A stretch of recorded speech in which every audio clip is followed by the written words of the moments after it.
ఆమేన్. ప్రియమైన దేవుని కుమారులారా, కుమార్తెలారా, మీ అందరికీ యేసుక్రీస్తు ప్రభువారి నామంలో వందనాలు చెల్లిస్తున్నాము. తండ్రైన దేవునికి స్తుతులు, స్తోత్రాలు చెల్లిస్తున్నాం. ఈరోజు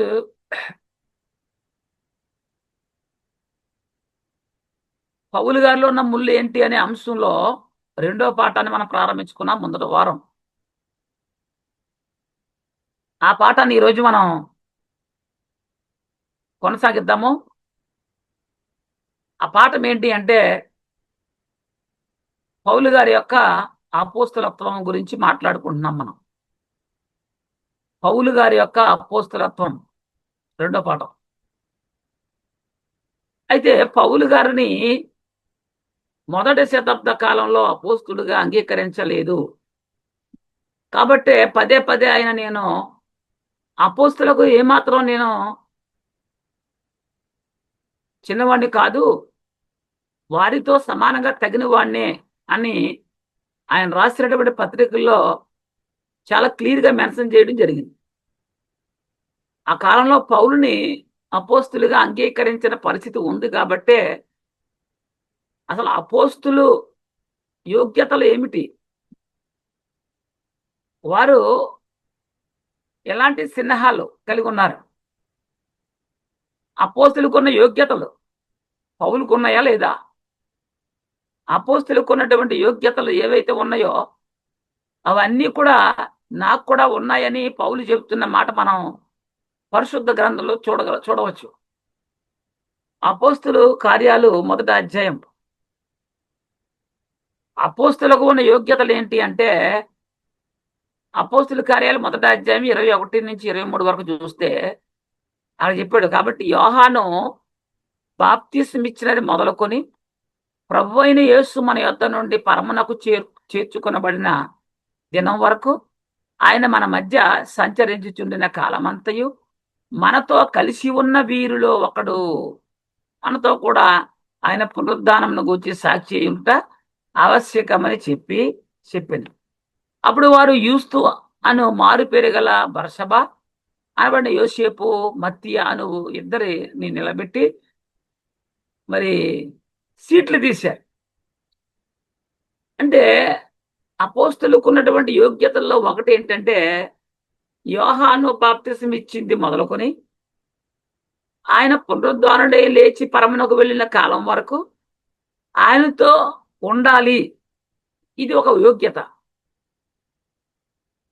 యోహాను గారు బాప్తిసం ఇచ్చింది మొదలుకొని క్రీస్తు పునరుద్ధానుడై పరమునకు వెళ్ళాడు కదా, ఆ కాలం వరకు ఆయనతో ఉండాలి. ఇది ఒక యోగ్యత అపోస్తులకి. క్రీస్తు యొక్క అపోస్తులకు ఉండవలసిన యోగ్యత అనేది బాప్తీసం తీసుకున్నది మొదలుకొని యేసు పునరుద్ధానం వరకు, అనగా ఆయన పరమునకు వెళ్ళే వరకు ఆయనతో కూడా ఉన్నారు. కాబట్టే అట్టి వారిని అపోస్తులు అంటారు. ఇది ఒక యోగ్యత. మాట చెప్పండి, క్రీస్తుతో పాటు ఉన్నవారు. ఇప్పుడు చాలా మంది మేము కూడా క్రీస్తు అపోస్తులము అని ఫ్లెక్సీలు వేయించుకుంటున్నారు, వాల్ పోస్టులు వేయించుకుంటున్నారు. ఇది కరెక్టేనా?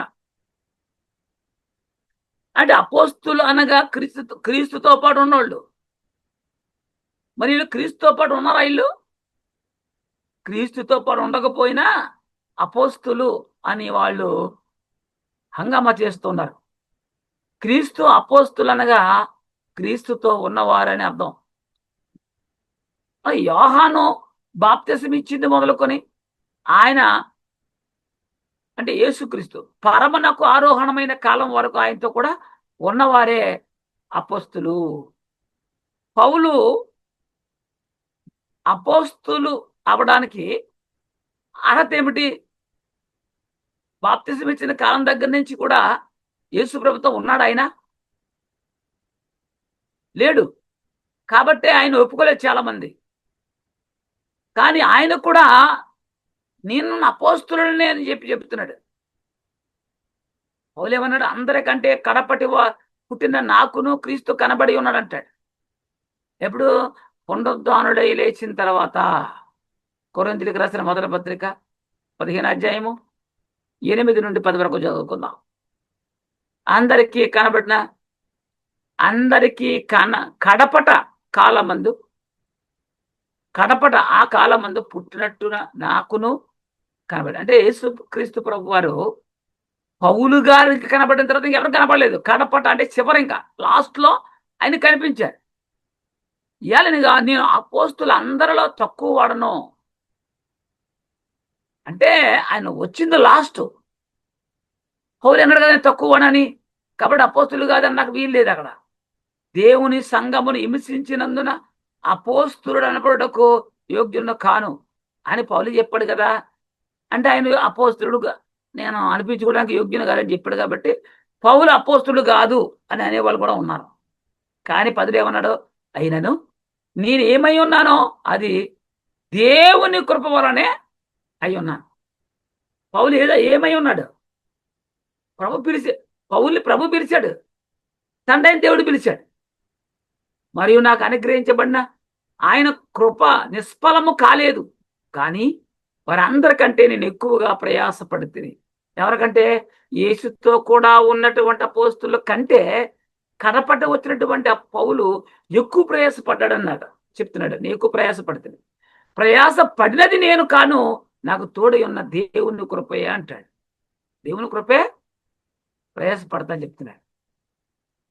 1 కొరింథీ 9 మొదటి 2 వచనాలు చూస్తే, నేను స్వతంత్రుడును కానా, నేను అపోస్తులను కానా, మన ప్రభుని యేసును నేను చూడలేదా, ప్రభునందు నా పనికి ఫలం మీరే కారా.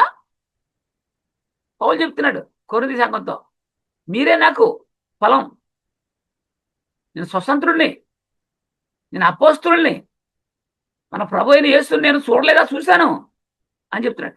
ఇతరులకు నేను అపోస్తులను కాకపోయినను మీ మట్టుకైనను అపోస్తున్నై ఉన్నాను, ప్రభునందు నా అపోస్తలత్వమునకు ముద్రగా ఉన్నవారు మీరే అంటాడు. ఇతరులు ఒప్పుకోకపోయినా సరే, అంటే ఆ కాలంలో ఆయన ఒప్పుకోవట్లేదు, కానీ నేను కూడా అపోస్తులుడిని అంటాడు. నేను వారికంటే ఎక్కువ ప్రయాసపడ్డాను. ఇదిగో సంఘాన్ని నేను రక్షించిన ఆత్మలు, ఇగో మీరే, నాకు మీరే ప్రతిఫలం ముద్రగా ఉండాలని చెప్తాడు. అపోస్తుల కార్యాలు 22 15-22 వరకు చదువుకుందాం. అపోస్తుల కార్యాలు 22:15. నీవు కన్నవాడిని గూర్చియు విన్నవాడిని గూర్చియు సకల మనుషులు ఎదుట ఆయనకు సాక్షి అయ్యిందు అన్నాడు. కనుక నీవు తడువు చేయుడు ఎందుకో, లేచి ఆయన నామమును బట్టి ప్రార్థన చేసి బాప్తిసం పొంది నీ పాపములను కడివేసుకుని చెప్పాను.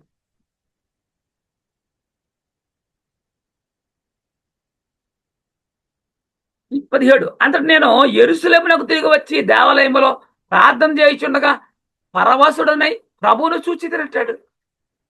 అప్పుడు ఆయన, నీవు త్వరపడి యెరూషలేము విడిచి శీఘ్రముగా వెళ్ళము, నన్ను గూర్చి నీవిచ్చు సాక్ష్యము వారు అంగీకరింపరని నాతో చెప్పెను అన్నాడు. అందుకు నేను, ప్రభువా, ప్రతి సమాజ మందిరములోనూ నీ యందు విశ్వాసం ఉంచు వారిని నేను చెరసాలలో వేయుచు కొట్టుచు నుంటినని వారికి బాగా తెలియను. మరియు నీ సాక్షి అయిన స్తెఫను రక్తము సిందింపబడినప్పుడు నేను కూడా దగ్గర నిలిచి అందుకు సమ్మతించి అతను చంపిన వారు వస్త్రములకు కావలి ఉంటినని చెప్పాడు. అందుకు ఆయన, వెళ్ళు, నేను దూరముగా అన్యజనుల యొద్దకు నిన్ను పంపుదునని నాతో చెప్పాడు. అన్యజనుల యొద్దకంట. ఈ మాట వరకు అతడు చెప్పినది వారు ఆలకించుచూ ఉండిరి. అప్పుడు ఇటువంటి వాడు బ్రతుకదగడు, భూమి మీద ఉండకుండా వారిని చంపివేయుడని కేకలు వేసింది.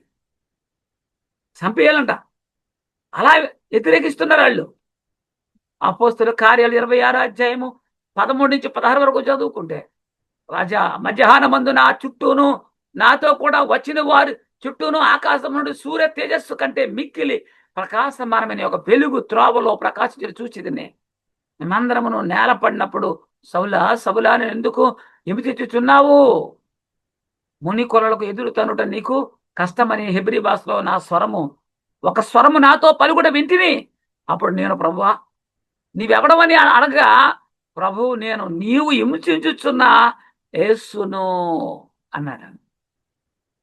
పౌలు చెప్తున్నాడు, నీవు నన్ను చూసి ఉన్న సంగతిని గూర్చి నేను నీకు కనబడబో సంగతిని గూర్చి నిన్ను పరిచారకునిగాను సాక్షిగాను నియమించుటకై కనబడి ఉన్నాను. నీవు లేచి నీ పాదములు మోపి నిలుచుమన్నాడు. ఎందుకంట నీవు నాతో సజీవుడిగా ఉన్నప్పుడు నా శిష్యులు ఉన్నారు, అపోస్తులు ఉన్నారు. మరి ఇప్పుడు నీవు కూడా అపోస్తుడివే, నా పని చేయాలి. వారికంటే భారమైన పని అప్పగిస్తున్నాను నీకు. అందుకేమన్నాడు, నేను నీకు కనబడబోవు సంగతిని గూర్చి నిన్ను పరిచారకునిగాను సాక్షిగాను నియమించుటకై కనబడి ఉన్నాను. నువ్వు లేచి నీ పాదం మోపి నిలువమని చెప్పాడు. ప్రభు చెబుతూ ఉన్నాడు, నీవు నన్ను చూసి ఉన్నావు అని. పౌలు క్రీస్తుని చూశానని చెప్తున్నాడు. అలాగే క్రీస్తు కూడా పౌలు నీవు నన్ను చూసావు అంటున్నాడు. ఇది ఒక యోగ్యత. అపోస్తులులో ఒక యోగ్యత ఏంటంటే యేసుప్రభుతో పాటుగా ఉన్నవారు. యేసుప్రభు శరీరధారిగా ఉన్నప్పుడు లేడు కదా పౌలు. అయినప్పటికీ కూడా పునరుద్ధరణే లేచిన తర్వాత నన్ను చూశావు, నేను నిన్ను చూశాను, నేను నీతో ఉన్నాను, నీతో మాట్లాడి ఉన్నాను అని చెప్తున్నాడు ప్రభు. ఇది కూడా ఒక యోగ్యత. రెండవది సూచక్రియలు చేయాలి. అపోస్తులు క్రీస్తుతో ఉన్నవారు అనే యోగ్యత ఉంది. తర్వాత సూచక్రియలు. అపోస్తులుగా ఉన్నవారు ఏం చేశారు? సూచక్రియలు చేశారు. సూచక్రియలు, అద్భుత కార్యాలు, మహత్ కార్యాలు చేశారు. అద్భుతమైన అవకాశం క్రీస్తు అపోస్తులు మాత్రమే అనుగ్రహించాడు. వీరికే ఉంది. ఆ తర్వాత ఇంకెవ్వరికి సూచక్రియలు కానీ ఆశ్చర్యకార్యాలు కానీ చేసే అవకాశము లేదు. పౌలు కూడా సూచక్రియలు ఆశ్చర్యకార్యాలు చేశాడా? చేశాడు. 2 కొరింథీ 12:12 కొరింథీయులకు రాసిన 2వ పత్రిక 12:12 సూచక్రియలను అద్భుతములను మహత్కార్యములను చేయుట వలన అపోస్తులుని యొక్క సిన్నహములు పూర్ణమైన ఓర్మితో మీ మధ్యను నిజంగా కనపరచబడెను. పౌలు అన్నాడు, సూచక్రియలను అద్భుతములను ఏమంటే మహత్కార్యములను చేయుట, నేను చేయుట వలన అపోస్తులుని యొక్క సిన్నహములు పూర్ణమైన ఓర్మితో మీ మధ్య నిజంగా కనుపరిచారు. మీరు చూశారు కదా అపోస్తులు ఏం చేశారు? ఆశ్చర్యకార్యాలు, మహత్కార్యాలు, అద్భుత కార్యాలు చేశారు కదా. సూచక్రియలు నేను కూడా చేశాను, నేను అపోస్తులనే అంటాడు. అపోస్తుల కార్యాలు 5:12 చూస్తే ప్రజల మధ్య అనేకమైన సూచక్రియలను మహత్కార్యములను అపోస్తుల చేత చేయబడుచు ఉండెను. మరియు వారు అందరూ ఏక మనసుకులై సొలొమోను మండపంలో ఉండిరి. అపోస్తుల చేత సూచక్రియలు, అద్భుత కార్యాలు, మహత్కార్యాలు చేయించాడు. అపోస్తులు కూడా సూచక్రియలు చేశారు. మరి పౌలు గారు కూడా సూచక్రియలు చేశారు. అపోస్తులు కానీ వారు సూచక్రియలు, అద్భుత క్రియలు చేయడానికి అసలు వీలు ఉందా అంటే వీలు లేదు. ఎవరికి వీలు లేదు? అపోస్తులు కాని వారికి. మరి పౌలు అపోస్తులు కాదు, అపోస్తులతో అనగా మాతో లేడు కాబట్టి అపోస్తులు కాదని అంగీకరించలేదు వాళ్ళు. మరి అపోస్తులుగా అంగీకరించకపోతే అపోస్తులు కాని వారికి సూచక్రియలు ఎలా చేస్తారు? అద్భుత క్రియలు ఎలా చేస్తారు? పౌలు చేశాడు కదా. మరి అపోస్తులు కాని వారు ఈ క్రియలు చేయలేరు. చేశారంటే ఆయన కూడా అపోస్తులుడే. అపోస్తుల కార్యాలు 8వ అధ్యాయము 5, 6, 7 అప్పుడు ఫిలిప్పు సమరయపట్నం వరకు వెళ్ళిన క్రీస్తును వారికి ప్రకటించి ఉండెను. జనసమూహములు విని ఫిలిప్పు చేసిన సూచక్రియలను చూసినందున అప్పుడు చెప్పిన మాటల యందును ఏక మనసుతో లక్ష్యముంచగా అనేకులను పట్టిన అపవిత్రాత్మలు పెద్ద కేకలు వేసి వారిని వదలపోయింది. పక్షవాయు గలవారును కుంటివారును అనేకులు స్వస్థత పొందిరి. ఎవరు వీళ్ళు? ఫిలిప్పు ద్వారా. ఇది అపోస్తుల యొక్క యోగ్యత. మరి ఫిలిప్పు అపోస్తులా? సూచక్రియలు, అద్భుత కార్యాలు చేశాడంటే అపోస్తులు చేస్తారు. మరి ఫిలిప్ అపోస్తులు అంటే అపోస్తులు కాదు. కానీ ఫిలిప్ ఎలా చేశాడు? అపోస్తులు చేతులుంచిన వారు కూడా చేస్తారు. అపోస్తులు చేతులుంచగా పరిశుద్ధాత్మ వరమును పొందుకున్నవాడే ఫిలిప్పు.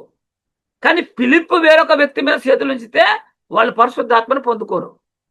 అపోస్తులు మాత్రమే వారి శిరస్సుపై చేతులుంచి ప్రార్థిస్తే వాళ్ళు వరాలు పొందుకుంటారు. వాళ్ళు కూడా సూచక్రియలు చేస్తారు, అద్భుత కార్యాలు చేస్తారు. కానీ అపోస్తులు కాని వారు హస్త నిక్షేపణ చేయకూడదు. అపోస్తుల కార్యాలు 6వ అధ్యాయము 2 నుంచి 6 వరకు చూద్దాం. అపోస్తుల కార్యాలు 2వ అధ్యాయము 6వ అధ్యాయము 2 నుంచి 6 వరకు. అప్పుడు 12 అపోస్తులు తమ యొద్దకు శిష్యుల సమూహమును పిలిచి, మేము దేవుని వాక్యమును బోధించడం మాని ఆహారం పంచిపెట్టుట యుక్తము కాదు. ఇప్పుడు అప్పుడే సంఘ స్థాపన జరిగింది, అనేక మంది సంఘంలో ప్రవేశిస్తున్నారు, దేవుని రాజ్యం విస్తరిస్తుంది కాబట్టి పని ఎక్కువైంది. అప్పుడు అపోస్తులు 12 మంది కూర్చుని ఇక్కడ సమస్య వచ్చింది. ఏంటంటే వాళ్ళే ఈ ఆహారం పంచిపెట్టే విధానం కూడా చేసేవారు. మరి దేవుని పని మన ఆహారం పంచిపెట్టడం యుక్తం కాదు కాబట్టి, సహోదరులరా, ఆత్మతోనూ జ్ఞానముతోనూ నిండుకొని మంచి పేరు పొందిన 7 మనుషులను మీలో ఏర్పరచుకోండి, మేము వారిని ఈ పనికి నియమిస్తామన్నారు. ఆ పనికి నియమించిన వారిలో ఒక్కడే ఫిలిప్పు, స్టెఫను, వీళ్ళు. అయితే మేము ప్రార్థన యందును వాక్య పరిసర యందును ఎడతెగక ఉందమని చెప్పిరి. ప్రార్థన యందు అది. ఈ మాట జనసమూహం అంతటికి ఇష్టమైనందున వారు విశ్వాసముతోనూ పరిశుద్ధాత్మతోనూ నిండుకున్నవాడైన స్టెఫనును, ఏమండి, పరిశుద్ధాత్మ ఆత్మపూర్లు ఉన్నవారని, అంటే స్టెఫను, ఫిలిప్పు, పోక్రోరు, నికానోరు, తిమోను, పర్మెరాసు, యూదుల మత ప్రవిష్టుడును అంతియొకయ వాడునగు నికోలాసు అను వారిని ఏర్పాటు చేశారు. వీళ్ళంతా కూడా అపోస్తులు చేతులుంచగా ప్రార్థించారు. వారిని అపోస్తులు ఎదుట నిలబెట్టిరి. వీరు ప్రార్థన చేసి వారి మీద చేతులుంచారు. ఎవరో అపోస్తులు. ఓ మాట చెప్పాలంటే అపోస్తులు చేతులుంచిన వాడే ఫిలిప్పు. ఈయన కూడా సూచక్రియలు, అద్భుత కార్యాలు, దెయ్యాలు వెలగొడుతున్నాడు. అపోస్తుల యొక్క యోగ్యతలు సూచక్రియలు, ఆశ్చర్య కార్యాలు చేయడం. అపోస్తుల కార్యాలు 5వ అధ్యాయం 12 నుంచి 16 దాకా చూస్తే, అపోస్తుల కార్యాలు 5వ అధ్యాయం 12 నుంచి 16 వరకు, 12, 15, 16. అపోస్తుల కార్యాలు 5వ అధ్యాయం 12, 15, 16. ప్రజల మధ్య అనేకమైన సూచక్రియలను, మహత్కార్యములను అపోస్తుల చేత చేయబడుచు ఉండెను. మరియు వారందరూ ఏక మనసుకులై సొలొమోను మండపంలో ఉండిరి. అందుచేత పేతురు వచ్చుచూ ఉండగా జనులు రోగులను వీధుల్లోనికి తెచ్చి వారిలో ఎవరి మీదనైనను అతని నీడ అయినను పడవలనని మంచముల మీద పరుపుల మీదను వారిని ఉంచిరి. మరి 16, మరియు యెరూషలేము చుట్టూ నుండి పట్టణముల జనులు రోగులు అపవిత్రాత్మల చేత పిడివబడిన వారిని మోసుకొని కూడి వచ్చిరి. వారందరూ స్వస్థత పొందిరి. అంటే అపోస్తులు కూడా అనేక మందిని స్వస్థపరిచారు, అద్భుత కార్యాలు చేశారు, వాళ్ళు ఆశ్చర్య కార్యాలు చేశారు. అపోస్తుల కార్యాలు 9వ అధ్యాయం 32 నుంచి 35 వరకు. ఆ తర్వాత పేతురు సకల ప్రదేశములో సంచారము చేయుచు యుద్ధాలో కాపురమున్న పరిశుద్ధుల ఎదుకు వచ్చాను. పేతురు గారు అక్కడ పక్షవాయువు కలిగి 8 ఏండ్ల నుండి మంచమ్మ పట్టి ఉన్న ఐనోయా అని ఒక మనుషుని చూసి, పేతురు, ఐనోయా, యేసు క్రీస్తు నిన్ను స్వస్థపరుస్తూ ఉన్నాడు, నీవు లేచి నీ పరుపు నీవే పరుచుకొనుమని అతనితో చెప్పగా, వెంటనే అతను లేచెను. లుద్దాలోను సారోనులోను కాపురం ఉన్న వారు అందరూ అతను చూసి ప్రభు తట్టు. ఎందుకంటే దేవుడి రాజ్యము విస్తరించబడాలి కాబట్టి ఈ కార్యాలు జరగాలి. అలా అపోస్తులకు మాత్రమే దేవుడు ఇచ్చాడు. అపోస్తుల కార్యాలు 9వ అధ్యాయం 36 నుంచి 42 దాకా. అపోస్తుల కార్యాలు 9వ అధ్యాయము 36 నుంచి 42 వరకు. మరియు యొప్పేలో తబిత అని ఒక శిష్యురాలు ఉండెను. ఆమెకు భాషాంతరమున దోర్క అని పేరు. ఆమె మరి సత్క్రియలు, ధర్మకార్యములు బహుగా చేయించి ఉండెను. ఆ దినములందు ఆమె కాయిలా పడి చనిపోగా, అంటే ఈ ద్వారక అనే ఆమె చనిపోయింది. మంచిది, సత్క్రియలు చేసేది. వారు శవమును కడిగి మేడగదిలో పొరండబెట్టారంట. లుద్దా యొప్పకు దగ్గరగా ఉండట చేత పేతురు అక్కడ ఉన్నాడని శిష్యులు విని అతడు తడువు చేయక తమ యొద్దకు రావాలని వేడుకొనుటకు 2 మనుషులను అతని యొద్దకు పంపారు. పేతురు గారిని పిలిపించమన్నారు. ఎక్కడికి? ద్వారకా దగ్గరికి. పేతురు లేచి వారితో కూడా వెళ్ళి అక్కడ చేరినప్పుడు వారు మేడగదిలోనికి అతను తీసుకొని వచ్చి విధవరాండ్లు అందరూ వచ్చి ఏడ్చుచు ద్వారకా తమతో కూడా ఉన్నప్పుడు కుట్టిన అంగీలను వస్త్రములను చూపుచు అతని ఎదుట నిలిచిరి. ఆమె ఏం కార్యాలు చేసిందో చూపించాడు. పేతురు అందరినీ వెలుపులికి పంపి మోకాళ్ళుండి ప్రార్థన చేసి శవం వైపు తిరిగి తబితా లెమ్మనగా ఆమె కన్నులు తెరచి పేతురుని చూసి లేచి కూర్చుండెను. అంటే అపోస్తులకు కూడా అద్భుత కార్యాలు చేశారు. అతడు ఆమెకు చేయించి లేవనెత్తి పరిశుద్ధులను విధవరాలను పిలిచి ఆమెను సజీవురాలుగా వారికి అప్పగించెను అని ఉంది. అంటే అద్భుత కార్యాలు సూచక్రియలు చేసే అధికారం అపోస్తులకు ఉంది. ఇది యొప్పే అంతటా తెలిసినప్పుడు అనేకులు ప్రభుని విశ్వాసం ఉంచారంట. ఇవన్నీ క్రీస్తు అపోస్తులకు మాత్రమే ఉన్నాయి. 2 కొరింథీ 12:11-12 నేను అవివేకినైతిని, మీరే నన్ను బలవంతము చేసితిరి, నేను మీ చేత మెప్పు పొందవలసిన వాడను, యాలనగా నేను ఏ మాత్రపు వాడను కాకపోయినను మిక్కిలి శ్రేష్ఠులైన ఈ అపోస్తులు కంటే నేను ఏ విషయంలోనూ తక్కువ వాడను కాను. ఎవరు చెప్తున్నారు? పౌలు. ఈ అపోస్తుల కంటే నేను ఏ విషయంలోనూ తక్కువ వాడను కాను. వాడు చనిపోయిన లేపరా? నేను లేపాను. వాళ్ళు దెయ్యాలు వెళ్ళగొట్టారా? నేను వెళ్ళగొట్టాను. శుద్ధిక్రియలు చేశారా?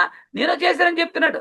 శుద్ధిక్రియలను అద్భుతములను మహత్కార్యములను చేయుట వలన అపోస్తులని యొక్క స్నేహములు పూర్ణమైన ఓర్మితో మీ మధ్యను నిజంగా కనపరచబడను అంటాడు. ఈయన పౌలు కూడా చేశాడు. నేను అపోస్తులను అంటున్నాడు పౌలు. ఎందుకన్నాడు? ఆయన అపోస్తులుగా ఒప్పుకోలేని పరిస్థితులు ఉన్నాయి కాబట్టి. అపోస్తుల యొక్క స్నేహాలు అనగా యోగ్యతలు ఏమిటి అంటే అద్భుత కార్యాలు, సూచక్రియలు ఇవి అపోస్తులు చేశారు.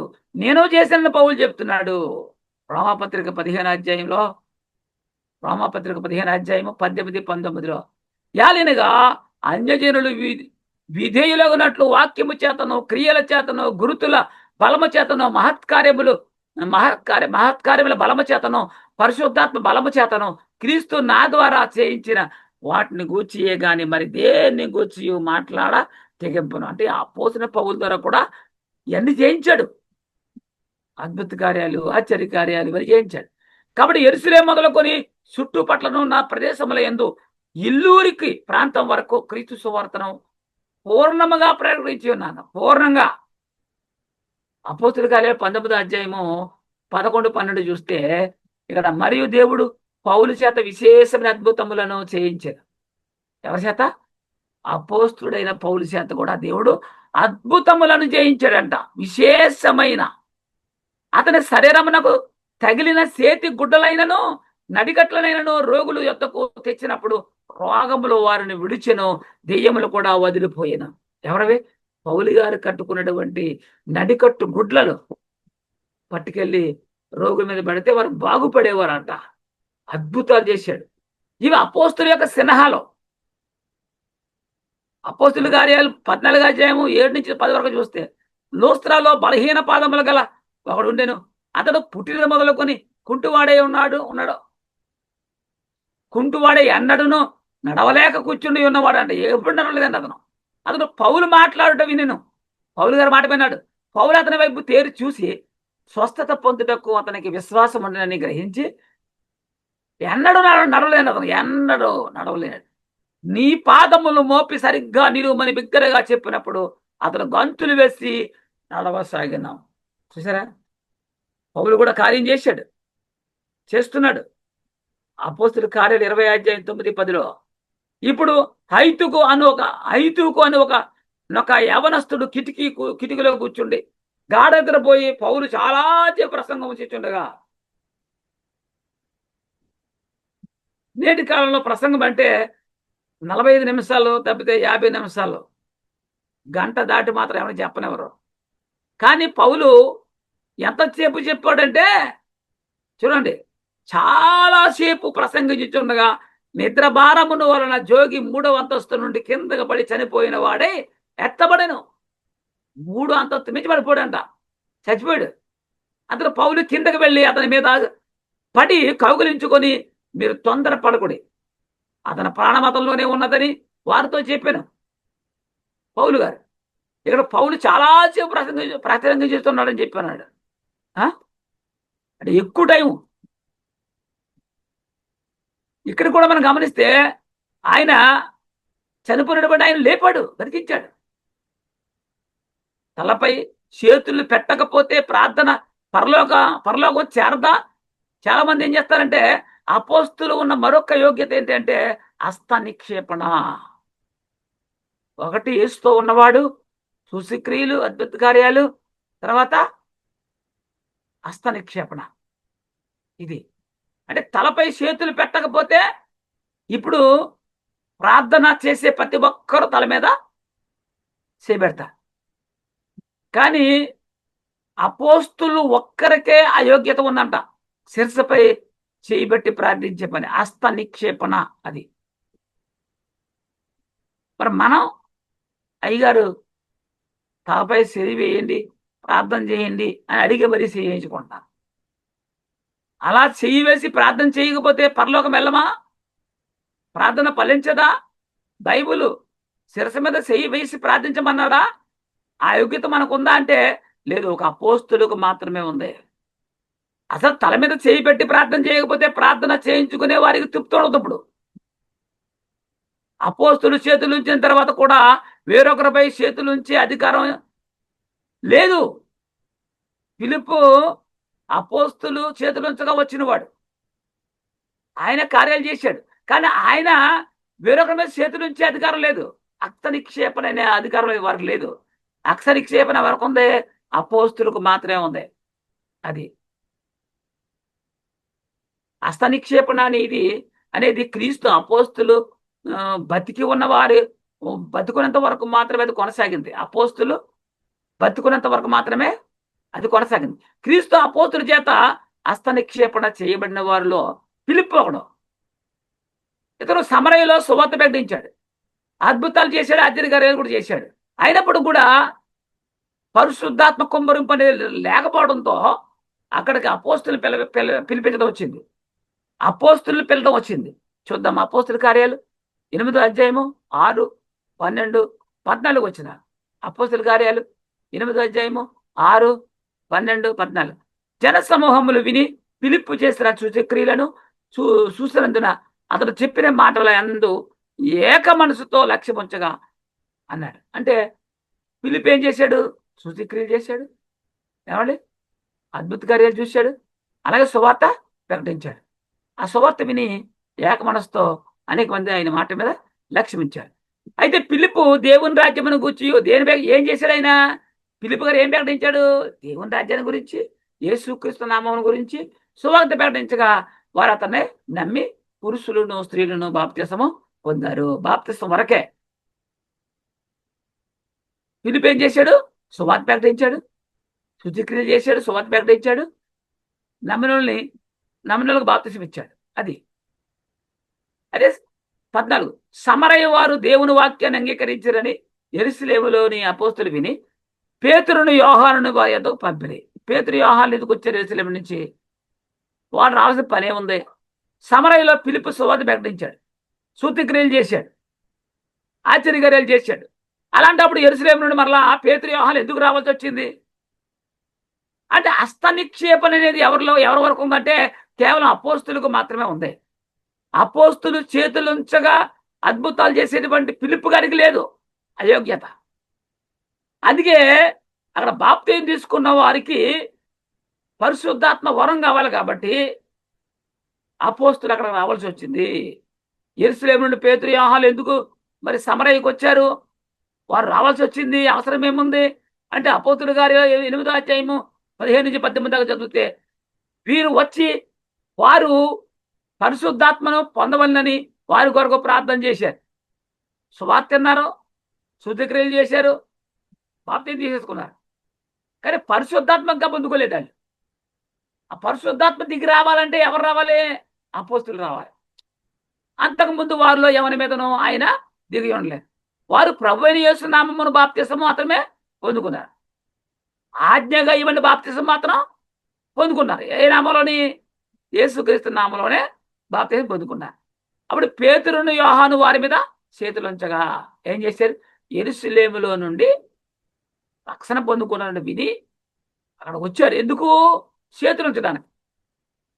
అప్పుడు యోహాను పేతురులని వాళ్ళు వారి మీద చేతులుంచి ప్రార్థన చేయగా వారు పరిశుద్ధాత్మ పొందిరి. అపోస్తులు చేతులుంచడం వలన పరిశుద్ధాత్మ అనుగ్రహించబడ్డని సీమోను చూశాడు. ఏ సీమోని? వీడు గారడి సీమోన్. హస్త నిక్షేపం చేసే అధికారం ఎవరికి ఉంది? అపోస్తులకు ఉంది. ఫిలిప్ గారికి ఉందా? ఫిలిప్కి లేదు. కాబట్టి పేతురు యోహాను రావాల్సి వచ్చింది అక్కడికి.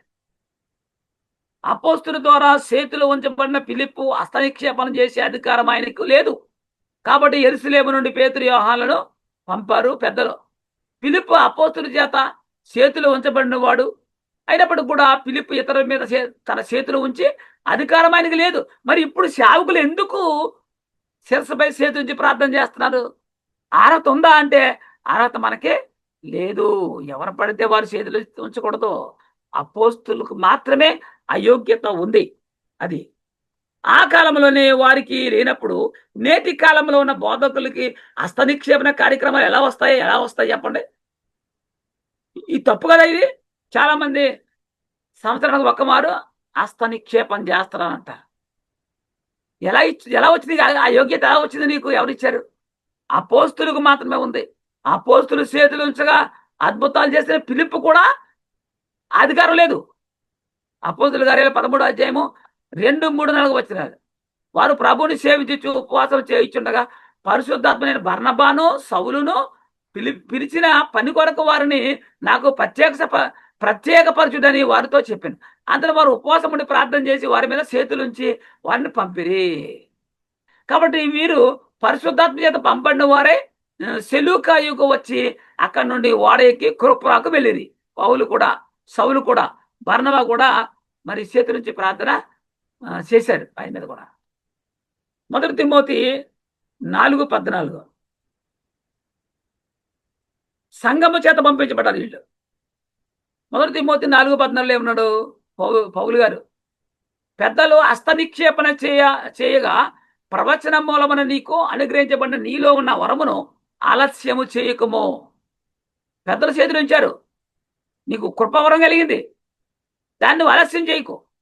ఎవరికి పడితే వాడి మీద చేతులు వేయకు. అదేనాడు, ఆలస్యము చేయకము. హస్త నిక్షేపణ చేసే అధికారం కేవలము యేసుక్రీస్తు అపోస్తులకే ఉంది. 1 తిమోతి 5:22 త్వరపడి ఎవరి మీద నేను హస్త నిక్షేపణము చేయకుము. పౌలు అంటాడు, పరులు పాపములో పాలువాడే ఉండకము. వాడు శిరస్సుపై చేసి ప్రార్థన చేస్తే వాడు పాపంలో నువ్వు పాలువాడు అవుతావంట. నీవు పవిత్రుడిగా ఉన్నట్లు చూసుకో. పౌలు తిమోతితో చెప్తున్న మాట ఇది. ఏమంటాడంటే నీవు హస్త నిక్షేపణ చెయ్యొద్దు అని. మరి నేటి కాలంలో వాళ్ళు చేస్తున్నారు. అలా చేస్తే ఏమవుతుందంట అంటే పరుల పాపములో నీవు పాలువాడవై ఉంటావంటాడు. బైబిల్ గ్రంథంలో రాయబడి ఉంది ఇది. పౌలే స్వయంగా చెప్పేశాడు. హస్త నిక్షేపణ చేయకూడదు. అలాగే నీవు ప్రార్థన చేయనప్పుడు తలపై చెయ్య పెట్టకూడదు. అపోస్తులకు హస్త నిక్షేపం చేసే అధికారం ఉంది. అలాగే పౌలు హస్త నిక్షేపం చేసినట్టు బైబిల్లో ఎక్కడైనా ఉందా అంటే ఉంది. అంటే అపోస్తులతో సమానుడు పౌలు కూడా హస్త నిక్షేపం చేశాడా? అపోస్తుల కార్యాలు 19వ అధ్యాయము 6వ వచనం. అపోస్తుల కార్యాలు 19వ అధ్యాయం 6వ వచనం. పౌలు కూడా హస్త నిక్షేపం చేశాడు. తర్వాత పౌలు వారి మీద చేతులు ఉంచగా పరిశుద్ధాత్మ వారి మీదకి వచ్చెను. అప్పుడు వారు భాషలతో మాట్లాడటకును ప్రవశించుటకును మొదలుపెట్టిరి. ఎందుకంటే పౌలు గారు కూడా చేతులుంచగా పరిశుద్ధాత్మ కుమ్మరింపు పొందుకున్నారు వాళ్ళు. 2 తిమోతి 1:6 కూడా ఏమన్నాడు? ఆ హేతువు చేత నా హస్త నిక్షేపణము వలన నీకు కలిగిన దేవుని కృపావరము ప్రజ్వలింపజేయవలనని నీకు జ్ఞాపకము చేయుచున్నాను. అంటే పౌలు గారి ద్వారా తిమోతి గారు హస్త నిక్షేపణ వలన నీకు కలిగిన దేవుని కృపావరం ప్రజ్వలింపజేయవలనని అంటాడు. అది రోమపత్రిక 1:12 పౌలు గారు కూడా హస్త నిక్షేపణ చేసే అధికారము పొందుకున్నాడు. ఆత్మ సంబంధమైన కృపావరం ఏదనగా, ఆత్మ సంబంధమైన కృపావరం ఏదైనాను మీకు ఇచ్చుటకు మిమ్మల్ని చూడవల్లని మిగులు అపేక్షించు ఉన్నాను అంటాడు పౌలు. అవును, హస్తనిక్షేపం చేస్తేనే వారు ఆత్మ ఫలాలు పొందుకుంటారు. 2 కొరింథీ 1:15-16 కూడా, మరియు ఈ నమ్మిక గలవాడనై మీకు 2వ కృపావరము లభించినట్లు మొదట మీ యొద్దకు వచ్చి తిని, మీ యొద్ద నుండి మాసిదోనియాకు వెళ్ళి మాసిదోనియా నుండి మరలా మీ యొద్దకు వచ్చి మీ చేత యూదయకు సాగనంపబడవాలని ఉద్దేశించిందంట. అంటే 2వ కృపావరం లభించినట్లు, అంటే మరలా చేతులు ఉంచడానికి, అది చేతులు ఉంచితేనే, అపోస్తుల చేతులు ఉంచితేనే కృపావరాలు పొందుకుంటారు. ఫిలిప్పు అలాగే వచ్చాడు. మీకు 2వ కృపావరం కావాలంటే నేను మీ యొద్దకు రావలసి ఉందంటున్నాడు పౌలు. అపోస్తుల యొక్క స్నేహం అనగా యోగ్యత ఏమిటంటే, 1, యోహాను గారు బాప్తిసం ఇచ్చింది మొదలుకొని క్రీస్తు పునరుద్ధరణై లేచి పరమునకు వెళ్ళిన కాలం వరకు ఆయనతో ఉన్నారు అనే యోగ్యత 1. 2, అపోస్తుల స్నేహాల్లో మరొక యోగ్యత ఏంటంటే అద్భుత క్రియలు చేయడం. 3వది హస్త నిక్షేపణ అనగా చేతులు ఉంచితే కృపవరాలు కుమరించబడ్డాం. 4వది ఏంటంటే మరి క్రీస్తు పునరుద్ధాన సాక్షులుగా ఉండడం. అపోస్తుల మరొక పేరు క్రీస్తు పునరుద్ధాన సాక్షులు. పౌలు గారు కూడా క్రీస్తు పునరుద్ధాన సాక్షులే. అపోస్తుల కార్యాలు 1:21-22 ఉంటాడు. కాబట్టి యోహాను బాప్తిసం ఇచ్చిన మొదలుకొని ప్రభు అయిన యేసు మన యొద్ద నుండి పరమునకు చేర్చుకొనబడ్డ దినము వరకు ఆయన మన మధ్య సంచరించుచుండిన కాలమంతయు మనతో కలిసి ఉన్న వీరిలో ఒకడు మనతో కూడా ఆయన పునరుద్ధానం గురించి సాక్షి అయ్యుడగట్టాడు. అంటే అపోస్తులు ఎవరు? ఏ సాక్షి? పునరుద్ధాన సాక్షులై ఉన్నారు. అపోస్తులకు ఉన్న మరొక బాధ్యత ఏంటంటే క్రీస్తు పునరుద్ధాన సాక్షులు. అపోస్తులు ఎక్కడ పునరుద్ధాన సాక్షులు అని చెప్పారా? అపోస్తులు ఎక్కడైనా పునరుద్ధాన సాక్షులు అని చెప్పారంటే చెప్పారు. అపోస్తుల కార్యాలు 4:33. ఇదిగాక అపోస్తులు బహు బలముగా ప్రభువైన యేసు పునరుద్ధానం గురించి సాక్ష్యం ఇచ్చిరి. చూడండి, ఆయన మృతుల్లోంచి లేచాడు, మేము చూసాం అని సాక్ష్యం ఇచ్చారు. దైవ కృప అందరి యందు అధికముగా ఉండిన అంటాడు. అలాగే అపోస్తుల కార్యాలు 4:2 వారు ప్రజలకు బోధించుటయు యేసుని బట్టి మృతుల్లో నుండి పునరుత్థానము కలుగునని ప్రకటించుట చూసి కలవర పడి వారి మీదకి వచ్చిరి. వారు బోధే క్రీస్తు పునరుద్ధానం గురించి. అపోస్తుల కార్యాలు 4:10 అంటాడు, మీరందరూ ఇశ్రాయేలు ప్రజలందరూ తెలుసుకొనవలసిందేమనగా మీరు సిలువ వేయబడినట్టు మృతుల్లో నుండి దేవుడు లేపినట్టు నజరేయుడైన యేసు క్రీస్తు నామమునే వీడు స్వస్థత పొంది మీదట నిలిచిస్తున్నాడు అని చెప్తున్నాడు అపోస్తలుడైన పేతురు గారు కూడా. అపోస్తుల కార్యాలు 3:15 కూడా మీరు జీవాధిపతిని చంపితిరి గాని దేవుడు ఆయనను మృతుల్లో నుండి లేపెను, అందుకు మేము సాక్షులు. అపోస్తులు క్రీస్తు పునరుద్ధాన సాక్షులు. అపోస్తుల కార్యాలు 2:36 పేతురు అంటాడు, మీరు సిలువ వేసిన యేసునే దేవుడు ప్రభువుగాను క్రీస్తుగా నియమించెను. ఇది ఇశ్రాయేలు వంశమంతా రూఢిగా తెలుసుకొనమని చెప్పాను. అపోస్తుల బోధ ఆరంభమే క్రీస్తు పునరుద్ధానం కొరకు. అపోస్తుల కార్యాలు 2:23-24 దేవుడు నిశ్చయించిన సంకల్పమును ఆయన భవిష్యత్తు జ్ఞానమును అనుసరించి అప్పగించబడిన ఈయనను మీరు దుస్తుల చేత సిలువ వేయించి చంపితిరి. మరణము ఆయనను బంధించి ఉండడం అసాధ్యము కనుక దేవుడు మరణ వేదనను తొలగించాలని లేపెను. మేము సాక్షులం అంటున్నారు ఇక్కడ. అపోస్తుల కార్యాలు 5:30-32 దాకా చూస్తే మీరు మ్రానును వేలాడవేసి సంహరించిన యేసుని మన పితరుల దేవుడు లేపెను. ఇశ్రాయేలులకు మారు మనసును పాపక్షమాపణను దయచేయుటకై దేవుడైనను అధిపతిగాను రక్షకుడుగాను తన దక్షిణ హస్తబలము చేత హెచ్చించి ఉన్నాడు. మేమును దేవుని తనకు విధేయులైన వారికి అనుగ్రహించిన పరిశుద్ధాత్మయు ఈ సంగతులకు సాక్షులమై ఉన్నామని, పరిశుద్ధాత్మతో పాటుగా మేము కూడా సాక్షులమై ఉన్నామని చెప్తున్నాడు. అపోస్తులు క్రీస్తు పునరుద్ధరణకు సాక్షులుగా ఉన్నారనడానికి బైబిల్లో చాలా ఆధారాలు ఉన్నాయి. పౌలు క్రీస్తు పునరుద్ధరణానికి సాక్షిగా జీవించాడా? అపోస్తులైన పౌలు క్రీస్తు పునరుద్ధరణ సాక్షులుగా జీవించాడా? కొరింథీయులకు రాసిన మొదటి పత్రిక 15:12-13 క్రీస్తు మృతుల నుండి ఎలా లేపబడి ఉన్నాడని ప్రకటింపబడుచు ఉండగా మీలో కొందరు మృతుల్లో పునరుద్ధరణ లేదని ఎట్లు చెప్పుచున్నారు? మృతుల పునరుద్ధరణ లేని ఎడల క్రీస్తు కూడా లేపబడలేదని అంటాడు. అంటే మృతుల పునరుద్ధానం ఉందని, క్రీస్తు మృతుల నుంచి లేచాడని కూడా పౌలు ప్రకటిస్తున్నాడు. 2 తిమోతి 2:17-18 చూస్తే, కొరుకు పుండు ప్రాకినట్టు వారి మాటల ప్రాకును, వారిలో హుమేనైనను పీలేతును ఉన్నారంటాడు. వారు పునరుద్ధానము గతించినని చెప్పుచు సత్యము విషయము తప్పిపోయి కొందరు విశ్వాసమును చెరుపుచున్నారు. అంటే పౌలు కూడా క్రీస్తు పునరుద్ధానం గురించి బోధించాడు. వీళ్ళు రోమపత్రిక 10:9 రోమా 10:9, అదేమనగా యేసు ప్రభువుని నోటితో ఒప్పుకొని దేవుడు మృతుల్లో నుండి ఆయన లేపినని నీ హృదయమందు విశ్వసించిన నీవు రక్షించబడతావో. పౌలు ప్రసంగం అది. పౌలు చెప్పిన మాట ఇది. ఏమని? యేసు ప్రభువుని నోటితో ఒప్పుకోవాలి, దేవుడు ఆయన మృతుల నుంచి లేపడని నువ్వు నీ హృదయమందు విశ్వసించాలి, అప్పుడే నువ్వు రక్షించబడతావు అని చెప్పి ప్రకటించాడు ఆయన.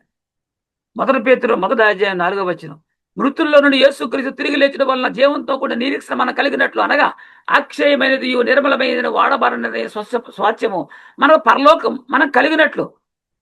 ఏమంటున్నాడు? మృతుల్లో నుండి యేసుక్రీస్తు తిరిగి లేచడం వల్ల జీవంతో కూడా నిరీక్షణ మనం కలిగినట్లు, అనగా అక్షయమైనది నిర్మలమైనది వాడబారనదైన స్వాస్థ్యం మనకు కలిగినట్లు, ఆయన తన విశేష కనికరము చొప్పున మనలను మరలా జన్మింపజేశాడు. క్రీస్తు పునరుద్ధానం గురించి కొంతమంది మృతులు పునరుద్ధానము గతించిపోయిందని చెబుతూ ఉన్నారు. అయితే క్రీస్తు మృతులు పునరుద్ధానములో నుంచి లేచాడని చెప్పుట్లో నేను మొదటవాడిని చెప్తున్నాడు. క్రీస్తు పునరుద్ధానం పొందబోవారిలో మొదటవాడు క్రీస్తే అని పౌలు ప్రకటిస్తున్నాడు. క్రీస్తు మృతుల్లోంచి లేచాడు, పునరుద్ధానంలో మొదటవాడు అని. అపోస్తుల కార్యాలు 26:22 అపోస్తుల కార్యాలు 26:22 అయినా నేను దేవుని వలన సహాయం పొంది నేటి వరకు నిలిచి ఉంటుంది. క్రీస్తు శ్రమపడి మృతుల పునరుద్ధానము పొంది వారిలో మొదటవాడవుడి చేత ఈ ప్రజలకును అన్యజనులకును వెలుగు ప్రచురింపబోవునన్నాడు. క్రీస్తు పునరుద్ధానములో పొందిన వారిలో మొదటివాడు అని ప్రకటిస్తున్నాడు. 1 కొరింథీ 15:20 1 కొరింథీ 15:20 ఇప్పుడైతే నిద్రించిన వారిలో ప్రథమ ఫలంగా క్రీస్తు మృతుల్లో లేపి ఉన్నాడు, లేపబడి ఉన్నాడు. యేసుక్రీస్తు మృతుల్లోంచి లేచాడు, ఆయన ప్రథముడు అని ప్రథమ ఫలంగా ఉన్నాడని పౌలు చెప్తున్నాడు. కొలస్సీలకు రాస్తున్నాడు 1 పత్రిక 18 సంఘమును శరీరమునకు ఆయనే శిరస్సు, ఆయనకు అన్నింటిలో ప్రాముఖ్యం కలుగు నిమిత్తము ఆయన ఆది అయ్యుండి మృతుల్లో నుండి లేచుట్లో ఆది సంభూతుడయ్యాడు. అంటే పునరుద్ధాన సాక్షుడు పౌలు కూడా, క్రీస్తు పునరుద్ధాన సాక్షుడే పౌలు కూడా. అపోస్తులతో పాటుగా అన్ని క్వాలిఫికేషన్స్ కూడా పౌలు గారికి ఉన్నాయి. సువార్తకు పునాది వేసింది ఎవరు? సువార్తకు పునాది వేసింది అపోస్తులు. పరిశుద్ధాత్మను పొందుకున్న తర్వాత మొట్టమొదట ప్రసంగించింది ఎవరు? పేతురు గారు. పౌలు కూడా సువార్తకు పునాది వేశాడా? ఎఫెసీయులకు రాసిన పత్రిక 2:20 క్రీస్తు యేసే ముఖ్యమైన మూలరై ఉండగా అపోస్తుల ప్రవక్తలు వేసిన పునాది మీద మీరు కట్టబడి ఉన్నారంటాడు.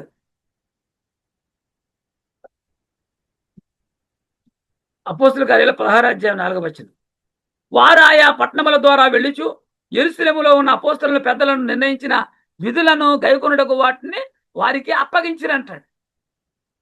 2 పేతురు 3:3 చూస్తే, ప్రియులారా ఈ 2వ పత్రిక ఇప్పుడు రాయిచున్నాను, పరిశుద్ధ ప్రవక్తల చేత పూర్వమందు పలకబడిన మాటలను ప్రభువైన రక్షకుడు మీ అపోస్తుల ద్వారా, ఎవరి ద్వారా? మీ అపోస్తుల ద్వారా ఇచ్చిన ఆజ్ఞలను మీరు జ్ఞాపకం చేసుకొనవలనను విషయములను మీకు జ్ఞాపకం చేసి నిర్మలమైన మీ మనసులను రేపుచున్నాను అన్నాడు. అంచెదినములలో అపహాసకులు అపహాసించుచూ వచ్చి తమ స్వకీయ దురాశల చొప్పున నడుచుకొని ఉంటారంట. అంటే పౌలు గారు కూడా అపోస్తులకున్న క్వాలిఫికేషన్ కూడా ఆయనలో ఉన్నాయని చెప్తున్నాడు. యోధా పత్రిక 1:17-18 కూడా అయితే, ప్రియులారా అంత్యకాలమునందు తమ భక్తిహీనమైన దురాశల చొప్పున నడుచు పరిహారకులందరినీ మన ప్రభువైన యేసుక్రీస్తు అపోస్తులు పూర్వమందు మీతో చెప్పిన మాటలను జ్ఞాపకము చేసుకోండి. పూర్వమందు చెప్పిన మాటలు ప్రభువైన యేసుక్రీస్తు అపోస్తులు పూర్వమందు మీతో చెప్పిన మాటలు జ్ఞాపకం చేసుకోమని చెప్తున్నాడు.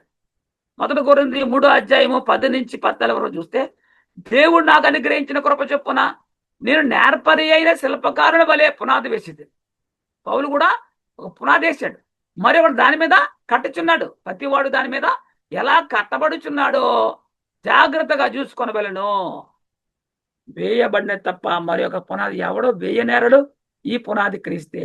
క్రీస్తునే పునాదిని వేశారని చెప్తున్నాడు ఆయన. ఎవడైనాను ఎవడైనాను ఈ పునాది మీద బంగారం, వెండి, వెలగల రాళ్ళు, కర్ర, గడ్డి, కొయ్యకాలు మొదలైన వాటితో కట్టిన ఎడలా వాని పని కనబడును. అది ఆ దినము దానిని తేటపరచును. అది అగ్ని చేత బయలుపరచబడును. మరియు వాని పని ఎట్టిదో దానిని అగ్నియే పరీక్షించును. పునాది మీద ఒకడు కట్టిన దాని పని నిలిచిన ఎడలా వాడు జీతం పుచ్చుకుంటాడు. మరి అసలు పునాది మీద కట్టకపోతే ఇల్లు ఉంటుందా? అపోస్తుల కార్యాలు 8వ అధ్యాయం 1వ వచనం చూస్తే ఇక్కడ ఏమంటాడు? ఆ కాలం మందు యెరూషలేములోని సంఘమున గొప్ప హింస కలిగినందున అపోస్తులు తప్ప అందరూ యూదయ, సమరయ దేశములు ఏందో చెదిరిపోయారు. అపోస్తులు ఒక్కరే ఉన్నారంట, అందరూ చెదిరిపోయారు. అపోస్తులు ఎందుకు వెళ్ళలేదు యెరూషలేము విడిచి? అపోస్తులు పరిశుద్ధాత్మ శక్తిని పొందుకున్నారు కాబట్టి. పరిశుద్ధాత్మను పొందుకొనక ఏమండి, అపోస్తులు పొందుకున్నారు కాబట్టి భయము లేకుండా వాళ్ళు ఉన్నారు. మరి అపోస్తులు పరిశుద్ధాత్మ శక్తిని పొందుకున్నారు కాబట్టి పరిశుద్ధాత్మను పొందుకొనక ముందు అపోస్తులు తలుపులేసుకుని బేడగదిలో ఉన్నారు. పొందుకున్న తర్వాత బహిరంగ వచ్చారు వాళ్ళు. చావైనా బతుకైనా క్రీస్తు కోసమేనని. అది కానీ పరిశుద్ధాత్మను పొందుకున్న తర్వాత ధైర్యంతో దేవుని వాక్యాన్ని ప్రకటించారు అపోస్తులు. మరణానికి భయపడలేదు వాళ్ళు. అపోస్తుల కార్యాలు 4వ అధ్యాయం 16-21 దాకా చూస్తే ఈ మనుషులను మనం ఏమి చేయదు, వారి చేత ప్రసిద్ధమైన శుచిక్రియ చేయబడుచున్నదని యెరూషలేములో కాపురమున్న వారికి అందరికీ స్పష్టమే. అది జరగలేదని చెప్పజాలం. వాళ్ళు శుచిక్రియలు చేస్తున్నారు, కాదని చెప్పలేమంటున్నారు వాళ్ళు. అయినను ఇది ప్రజల్లో ఇంకా వ్యాపింపకుండా మీదట ఈ నామమును బట్టి ఏ మనుషులతో నేను మాట్లాడకూడదని మనం వారిని బెదిరి పెట్టవలని చెప్పారు వాళ్ళు. ఏం చెప్తాం మనం?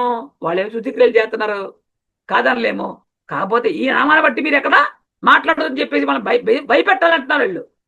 అప్పుడు వారిని పిలిపించి మీరు యేసు నామాన్ని బట్టి ఎంత మాత్రమో మాట్లాడకూడదు, బోధింపకూడదని వారికి ఆజ్ఞాపించారు. సంఘ ఆరంభం నుంచి కూడా యేసు బోధన ఆటంకపరిచేటువంటి పరిస్థితి ఉంది. నేటి కాలంలో మరీ ఎక్కువైంది. గలిబిలెందుకు, కంగారెందుకు మనకి చెప్పండి. అందుకు పేతురు, యోహాను వారిని చూసి దేవుని మాట వినట కంటే మీ మాట వినట దేవుని దృష్టికి న్యాయమా? దేవుని మాట వినాలా, మీ మాట వినాలా? మీ మాట వింటే దేవుని దృష్టికి న్యాయమా? అది మీరు చెప్పండి, మీరే చెప్పండి. మేము కన్నవాటిని విన్నవాటిని చెప్పగా ఉండలేమని వారికి ఉత్తరం ఇచ్చారు. మేము చూసి చెప్తాము, చంపిన పర్లేదు మీ ఇష్టం అని మరణమును జయించి వాళ్ళు మరణాన్ని ఎదిరిస్తూ వాళ్ళు దేవుని సువార్త చెప్పారు వాళ్ళు. కారణం పరిశుద్ధాత్మ శక్తిని పొందుకున్నారు. ప్రజలందరూ జరిగిన దాన్ని గురించి దేవుని మహిమపరుచుకుంటారు గనుక సభవారు ప్రజలకు భయపడి వీరిని శిక్షించు విధమేమీ కనుగొనలేక వీరిని గట్టిగా బెదిరించి వదిలేశారు. ఎలాంటి శిక్ష చేసినా సభల వారు తిరగబడతారని చెప్పి ఏం చేయలేకపోరు అన్నమాట. అపోస్తుల కార్యాలు 20వ అధ్యాయం 22-24 చూస్తే ఇదిగో నేను ఇప్పుడు ఆత్మయందు బంధం పట్టిన వాడినై యెరూషలేమునకు వెళ్ళుచున్నాను. అక్కడ నాకు ఏమేమి సంభవించినో తెలియదు కానీ బంధకములను శ్రమలు నా కొరకు కాచుకొని ఉన్నవని పరిశుద్ధాత్మ ప్రతి పట్టణంలో నాకు సాక్ష్యం ఇచ్చుచున్నాడని తెలియను. పౌలు యెరూషలేము వెళ్తే నాకు శ్రమలు ఉన్నాయని నాకు తెలుసు అంటున్నాడు. అయితే దేవుని కృపా సువార్తను గూర్చి సాక్ష్యం ఇచ్చుట యందు నా పరుగును నేను ప్రభువుని యేసు వలన పొందిన పరిచర్యను తుదముట్టింపవల్లని నా ప్రాణం నాకు ఎంత మాత్రమో ప్రియమైనదిగా ఎంచుకోలేదు. ప్రాణాన్ని చంపుతానని భయం నాకు లేదు. సువార్త కంటే నా ప్రాణం గొప్పది కాదు, దేవుని పని కంటే నా మరణం గొప్పది కాదంటున్నాడు పౌలు చెప్పిన మాటలు. అపోస్తుల కార్యాలు 21వ అధ్యాయము 10-13 దాకా చూస్తే 10-13 దాకా చూస్తే మేము అనేక దినములు అక్కడ ఉండగా అగబు అని ఒక ప్రవక్త యూదయ నుండి వచ్చింది.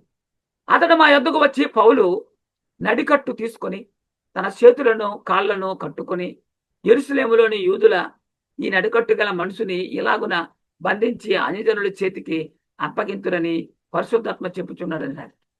అంటే అప్పుడు ఈ మాట విన్నప్పుడు మేమును అక్కడి వారును యెరూషలేమునకు వెళ్ళవద్దని అతన్ని మరి బతిమాలుకొంటిమి గాని పౌలు ఇదెందుకు మీరు ఏడ్చి నా గుండె బద్దలు చేసేదిరేలా?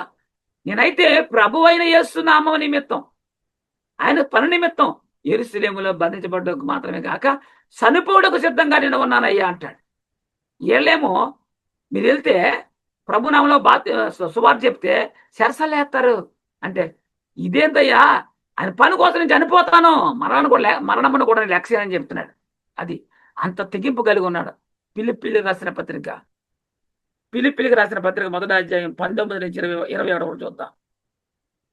మరియు నేను ఏ విషయంలోనూ సిగ్గుపడక ఎప్పటి వరనే ఇప్పుడును పూర్ణ ధైర్యంతో బోధించడం వలన నా బ్రతుకు మూలముగానైనా సరే, చావు మూలముగానైనా సరే, క్రీస్తు నా శరీర బంధు గణపరచబడినని నేను మిగులు అపేక్షిస్తున్నాను. పౌలు అంటాడు, నా బతుకు మూలంగానే సరే, నా చావు మూలంగానే సరే, క్రీస్తుని నా శరీర బంధు గణపరచబడినని నేను మిగులు అపేక్షిస్తూ ఉన్నాను, నిరీక్షించుతున్నాను ప్రకారముగా, నిరీక్షించుతున్న ప్రకారముగా మీ ప్రార్థన వలనను యేసుక్రీస్తు యొక్క ఆత్మ నాకు సమృద్ధిగా కలుగుడు వలన ఆ ప్రకటన నాకు రక్షణార్థముగా పరిణమించినని ఎరుగుదని అంటాడు. నా మట్టుకైతే బ్రతుకుడి క్రీస్తే, సావైతే లాభం అంటాడు పౌలు.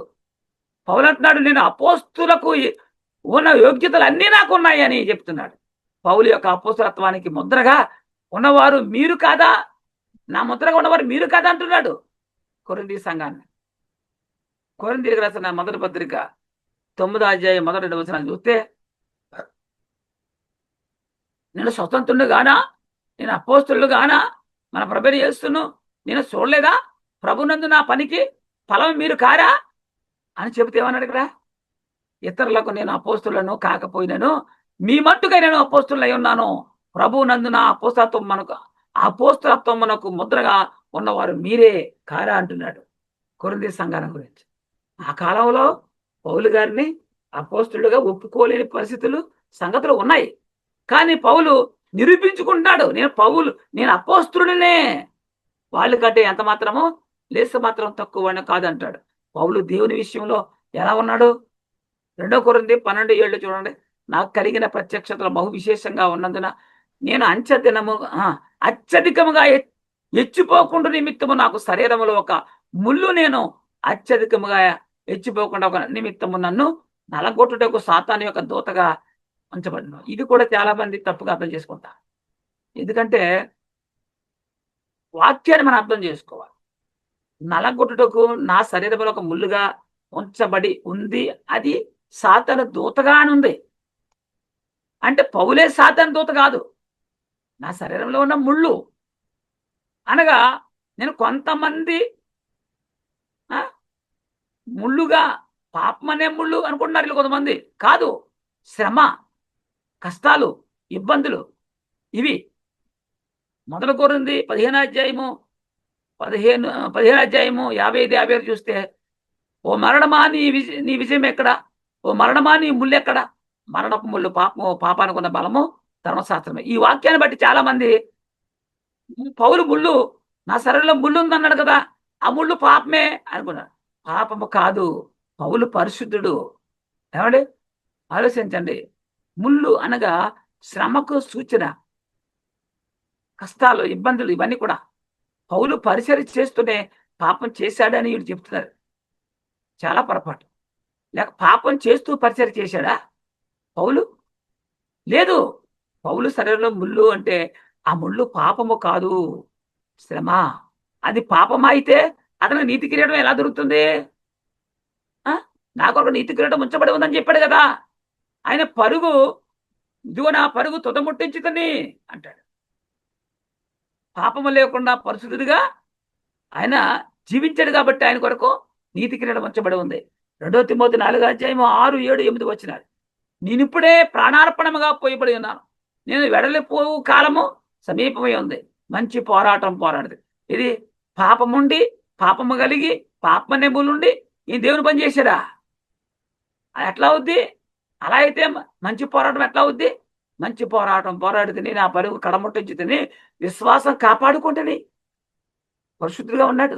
ఇక మీదట నా కొరకు నీతి కిరీటము ఉంచబడి ఉంది. ఆ దినమందు నీతి గల న్యాయాధిపతి అయిన ప్రభు అది నాకు మాత్రమే కాకుండా తన ప్రత్యక్షతను అపేక్షించి వారందరికీ అనుగ్రహించును అన్నాడు. మరి యేసుక్రీస్తు పిలవగా వచ్చినటువంటి పౌలు, తండ్రి ఏర్పరచుకొనగా వచ్చినటువంటి పౌలు అపోస్తుల కంటే ఏమాత్రము లేసమెత్తైనా తగ్గింపు గలవాడు కాదు. వారికంటే అత్యధికంగా ప్రయాసపడ్డాడని చెప్పాడు. పౌలు తన అపోస్తలత్వమును ఎలా కొనసాగించుకున్నాడు? పాపం చేస్తున్నా లేదు, పరిశుద్ధంగా కొనసాగించుకున్నాడు. అంటే పరిశుద్ధంగానే ఆయన దేవుని పని చేశాడు. ఆయన పాపం చేస్తే ఆయనకు నీతి కిరీటం ఉండదు కదా. అపోస్తుల బోధ మనము అనుసరించనక్కర్లేదు. ఎందుకంటే క్రీస్తు చేసిన బోధ మనకి ప్రాముఖ్యం. కానీ అపోస్తుల బోధ మనకేంటనే వాళ్ళు చాలా మంది ఉన్నారు. కానీ క్రీస్తు శరీరదాడుగా ఉన్నప్పుడు ఆయన సున్నతి గల వారికి మాత్రమే పరిసరగా వచ్చాడు. క్రీస్తు చెప్పిన బోధ సంఘానికి కాదని విషయాన్ని గమనించాలి. అవును, పత్రికలు ఎక్కువగా రాసింది అవి సంఘం కొరకు మాత్రమే అవి రాయబడ్డాయి. సంఘం పాటించవలసినటువంటి సంగతులు మనకు పత్రికల్లో ఉన్నాయి. ఆ కాలంలో పౌలు గారిని అపోస్తులుగా ఒప్పుకోలేదు కాబట్టి నేను అపోస్తులకి ఏమాత్రం నేను తక్కువ కాదని ఆయన మాట్లాడడం జరిగింది. కనుక నేను అపోస్తులకు ఏమాత్రం తక్కువ కాదు అని తన పత్రికల్లో రాయడం జరిగింది. కనుక అపోస్తులకు ఉన్నటువంటి యోగ్యతలు అన్ని కూడా పౌలు గారికి ఉన్నాయి. వారు యూదులా, నేను కూడా యూదున్నే. వారు ఇజ్రాయేలుడా, నేను ఇజ్రాయేలునే. వారు ఎబ్రీలా, నేను ఎబ్రీలుని అని పౌలు చెప్పాడు, ప్రకటించుకున్నాడు. కాబట్టి ఆలోచన చేయండి. మరి పౌలు గారి శరీరంలో ఉన్న ముళ్ళు ఏంటి అంటే వాక్యంలో ఉంది కాబట్టి ఆ ముళ్ళు పాపం అనే వాళ్ళు చాలా మంది ఉన్నారు. అది పాపము కాదు. ఎందుకంటే ముళ్ళు అనగా గాయపరిచేది కాబట్టి అది నలగొట్టబడ్డానికి ఆయన ఆ మాట అన్నాడు తప్ప ఆయన పాపం చేస్తూ వాళ్ళు సువార్తను కొనసాగించలేదు అనే విషయాన్ని మనం గమనించుకోవాలి. అపోస్తులకు ఉన్నటువంటి క్వాలిఫికేషన్స్ అన్ని కూడా పౌలు గారికి ఉన్నాయి కాబట్టి అపోస్తులను క్రీస్తు ఏర్పరచుకున్నాడు. పౌలుని క్రీస్తు ప్లస్ తండ్రి ఏర్పాటు చేసుకునగా ఆయన అపోస్తుడుగా ఉన్నాడు. అన్ని యోగ్యతలు పౌలు గారికి కూడా ఉన్నాయనే సంగతి మనం నేర్చుకున్నాము ఇంతవరకు. ఈ వాక్యాన్ని విన్నటువంటి ప్రతి ఒక్క వ్యక్తి హృదయంలో కూడా దేవుడు నాటి నీరు గట్టి పల్లెంపులకు తెచ్చును గాక. ఆమె. సహోదరులందరికీ వందనాలు.